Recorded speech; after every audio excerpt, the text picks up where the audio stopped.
Welcome to the Slop Temple. We pray this video helps. Hello everyone.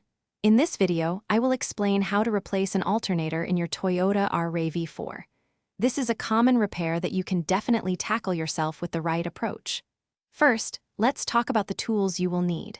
You'll want a good set of socket wrenches, ranging from 10 to 19 millimeters, a long ratchet or breaker bar, and a torque wrench for precise tightening.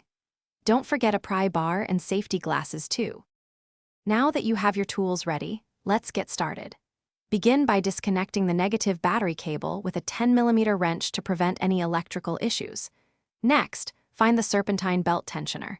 It usually requires a 14 or 19mm socket to rotate and release the belt's tension.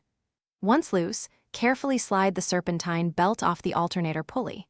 Finally, disconnect the electrical connections and remove the two main mounting bolts. With the old alternator out, it's time to install the new one. Carefully place the new alternator into its mounting position.